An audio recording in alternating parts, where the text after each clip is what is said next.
Yang pasti kami berhubungan dengan salah satu kelompok, kan Kresna Group ini terdiri dari asuransi, reksadana, lalu kemudian juga ada sekuritasnya. Nah, kami bertransaksi dengan reksadana sekuritas. Klien kami tidak memiliki pengetahuan jadi kami tidak memiliki transaksi atau hubungan kontraktual dengan lembaga-lembaga lain di bawah Kresna Group. Ya, nah kami hanya melakukan transaksi dengan Kresna Group. Nah, Kresna Group ini merupakan perusahaan sekuritas. Artinya dia tunduk di bawah Undang-Undang Pasar Modal, di mana pengawasan dilakukan oleh OJK.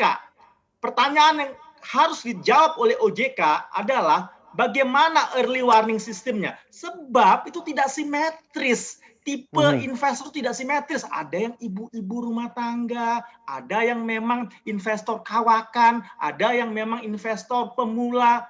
Nah, di sini ya saya berpandangan bahwa ya mungkin ya kan OJK perlu melakukan perbaikan sebab adanya tipe-tipe daripada investor.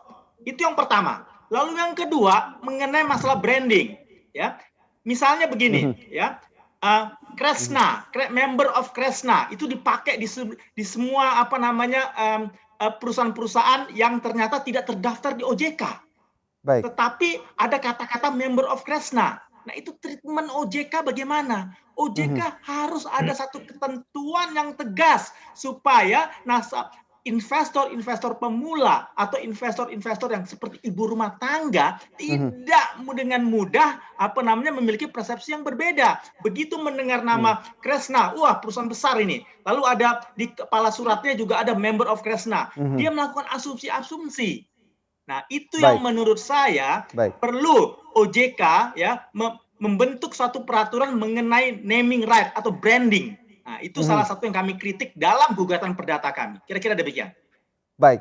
Ini kami juga sudah berusaha menghubungi pihak Kresna Sekuritas sendiri, tapi masih belum mendapatkan respon hingga saat ini. Kita beralih ke Pak Ahmad Alamsyah, anggota Ombudsman RI sendiri. Bagaimana Anda menanggapi hal ini? Karena dikatakan oleh Pak Richard Adam barusan bahwa early warning sistemnya ini tidak simetris, begitu Pak?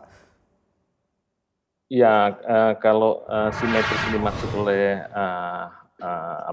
Mas Richard tadi mungkin adalah customer-nya atau pemegang polisi atau bukan polisi, investornya ini berbeda-beda, beragam. Ada yang ibu-ibu, ada yang memang orang yang sudah biasa, bahkan pemain di situ. Sehingga kemudian harus dikeluarkan satu standar perlakuan yang afirmatif terhadap kelompok-kelompok tertentu. Misalnya tadi tidak boleh mengeluarkan suatu yang insinuasi yang berpotensi membangun persepsi semu gitu ya.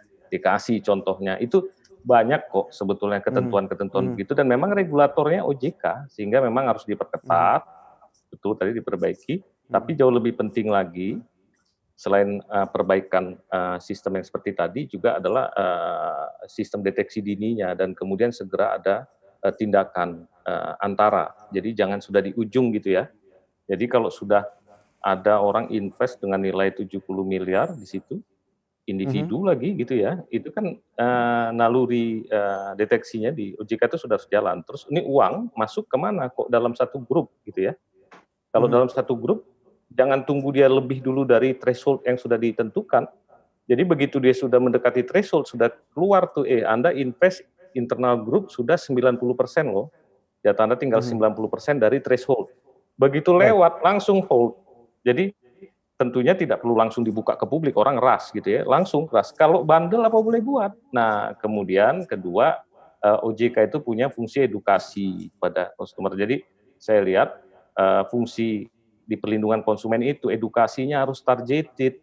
Kalau untuk pasar modal gitu ya, jenis-jenis customer yang seperti dibilang Pak Richard tadi, mereka harus hafal, kemudian mengintervensi jenis-jenis investor semacam apa, kira-kira gitu.